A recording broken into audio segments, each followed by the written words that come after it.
আসসালামু আলাইকুম প্রিয় দর্শক, আমাদের জীবনে আমরা প্রতিনিয়ত কতই গুনাহ না করে ফেলি, কিন্তু আপনি কি জানেন রাসূলুল্লাহ সাল্লাল্লাহু আলাইহি ওয়াসাল্লাম এমন একটি দোয়ার কথা বলেছেন যা পাঠ করলে জান্নাত নিশ্চিত হয়ে যায়।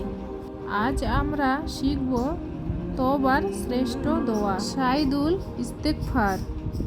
এই একটি দোয়া যা আপনার জীবন বদলে দিতে পারে। সহিহ বুখারীর হাদিসে এসেছে, যে ব্যক্তি দিনের বেলা বিশ্বাসের সাথে এই দোয়াটি পড়বে এবং সন্ধ্যা হওয়ার আগে মারা যাবে, সে জান্নাতি হবে।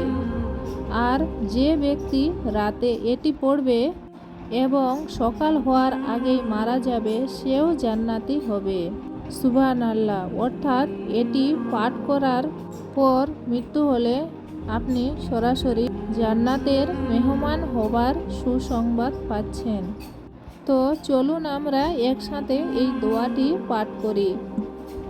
আল্লাহুম্মা আনতা রাব্বি লা ইলাহা ইল্লা আনতা খালাকতানি ওয়া আনা আবদুকা ওয়া আনা আলা আহদিকা ওয়া ওয়াদিকা মাস্তা তাফতু আউজুবিকা মিন শাররি মা সানাতু আবুলাকা বিনিমাতিকা আলাইয়া ওয়া আবুলিকা বিজান্নবি ফাগফিরলি ফাইন্নাহু লা ইয়াগফিরুজ যুনুবা ইল্লা আনতা।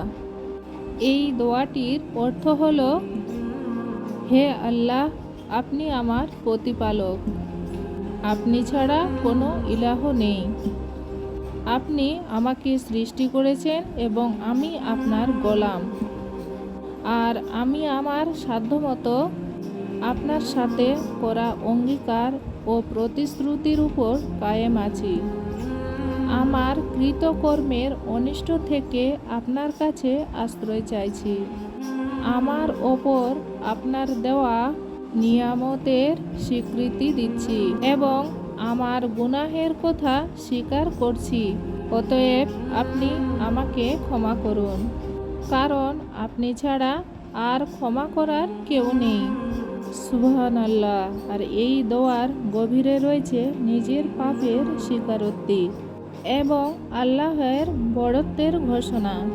আমরা যখন বলি, হে আল্লাহ, আমি আপনার গোলাম, তখন আল্লাহর রহমত আমাদের উপর বর্ষিত হোক।